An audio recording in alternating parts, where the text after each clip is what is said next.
spring. Oh, just what like they did yesterday with the Armenian. Yes. I think they celebrated that Kaila. Yeah. So over time, this pagan festival was replaced by a Christian celebration. And then this comes story of Saint Valentine. So Saint pala si he's a saint. Valentine. He was a priest in Rome during the reign of Emperor Claudius II.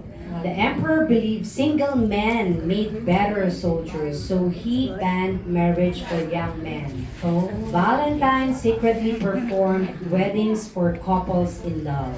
Oh, okay. So, sikreto siya. Ah, ganun. Ayos sa Oo. Ganun When pala yun. discovered, he was imprisoned and later executed on February 14 around the year 269. So, it was Ay, na-execute.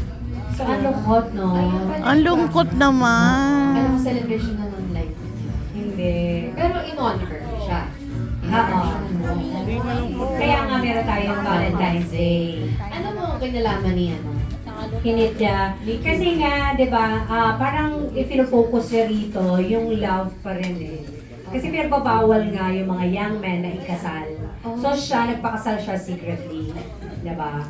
Before his death, legend says he signed a note to young woman as from your Valentine, which may be where the tradition began. Yung word na from your Valentine. Very interesting, diba? Akala natin, pag narinig natin yung Valentine, I love yan, ganyan-ganyan, masaya. Pero behind that, may story pala siya doon na nakakasad. So, ayun lang. Kasi Yun si lang po. Cupid po, Roman din siya eh. Oo. Si Roman din. So, doon din galing. Yes. Feeling ko tunay din si ano, Cupid. Pero hindi may wings. Oh, I like the music. Or representation lang siya. That's Armenian music. Okay. Meron pa rito sinabi, yung pinaka-romantic, by the Middle Ages, especially in England and France, Can I go there? people believe February 14 was when birds began to mate, symbolizing love. So, yun.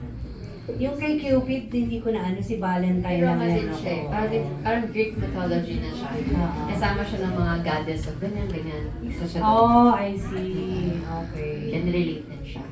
Pero ano siya, hindi tunay. Ang tawag dito? Fiction. Fictional. Fictional. Fiction. But parang kung may Santa Claus na din parang Cupid. Cupid. Oh, I see. Si Valentine naman totoo, nag-exist siya. So, yun. O, diba? Ang ganda, di Natuto. ba? Natuto. Meron tayo natutunan. Pero Oo, naman, Parang may na, nagtataas ng kamay. I see. Si ano po. Tito Chris. Pati si Tito Rodolfo nagtaas din siya. Yung ating mga in-express nyo ay yung magaganda tungkol sa love. But the reality of it is that love is being able to together traverse the rough and smooth way of life. Na kaya nating harapin na magkasama, hindi yung gusto mo lang yung maganda, pero pag yung masama na, ayaw mo na, tumatalikod ka na, sumusurrender ka na. Sa amin, ang reality of life is being able to know the limitation of each one and being able to complement. Yung kahinaan ko, complement niya. Yung kahinaan niya, complement ko. Because if you know how to do that, kaya niyong harapin ang lahat ng mga difficulties in life with the help of God. Amen. amen.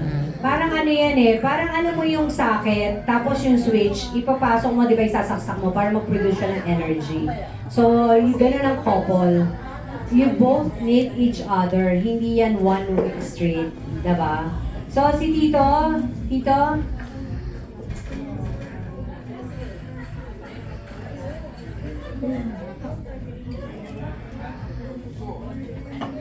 Hindi pa nag-umpisa eh. Tungkol sa Valentine, sa pagkakaalam ko dyan, ang pagdiriwang ng Valentine ay pagan festival. At ang Valentine ay nag-umpisa noong isang clergyman noong panahon ng mga Romano. Siya ay pinagtanggol niya ang mga Kristiyano. Kaya sa kanya nagmula ang Valentine's Day. Kung definition naman ng sa tao, kung ano ang pag-ibig sa Valentine, siguro mas maganda kung pagtutugin mo yung awitin na kinanta ni John Denver, Perhaps Love. Nandoon lahat ang kagandang lirik na sinasabi kung ano talaga ang pag-ibig. At doon ay pinakikita na ang pag-ibig, kapagkat nanggaling sa Diyos ang pag-ibig, ang Diyos daw ay pag-ibig.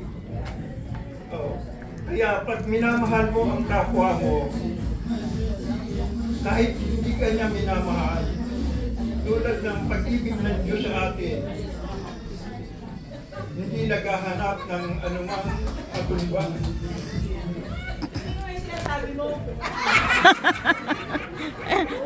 Nandiyan si Lab, oh. Nandiyan si Lab. Nandiyan na sila. Nandiyan na sila. May substance po. Kasi may nagsasabi na ang pag-ibig yung tulad ng sugar is sweet, but love is sweeter. Diabetes yun.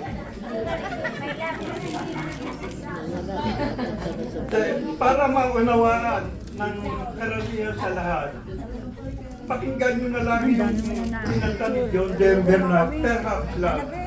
Doon yung makikita kung gaano ka Ha? Ano? mahirap Kanta po, kantahan po. Ikanta. Kakantahan ka. Kasi hindi ako masyadong maganda kumanta. Tutulayin ko na lang. Perhaps love is like a resting place, a shelter from the storm. It Naku, romantics. and to keep you warm. Wow. And in those times of trouble, when you are most alone, the memory of love will bring you home. Yeah! Yay! Ang galing, ang galing. Thank you po. Thank you, Tito Chris. Thank you, Tito Rudy.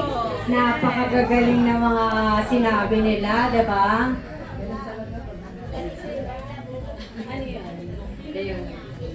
Hindi, tsaka ang ganda talaga ng meaning nun, perhaps love. Okay, itutuloy natin to. Hindi pa tayo tapos. Nag-uumpisa pa lang tayo. Introduction pa lang Ito pa lang to. yun. Oo, mainit na mainit na ang lahat. And yung mga, I would just like to give you a heads up, pag ready kayo mga couples. Okay, meron tayong games for couples. Pero meron din pang kalahatan. And meron din pangkalahatan. Siyempre, hindi lang tayo nakafocus sa pangkalahatan. Charot. Ay. Kasi palagi pangkalahatan eh. Couple naman. Okay, maaari na po ba tayong tumayo para sa ating flag ceremony? Tagalog. Tagalog.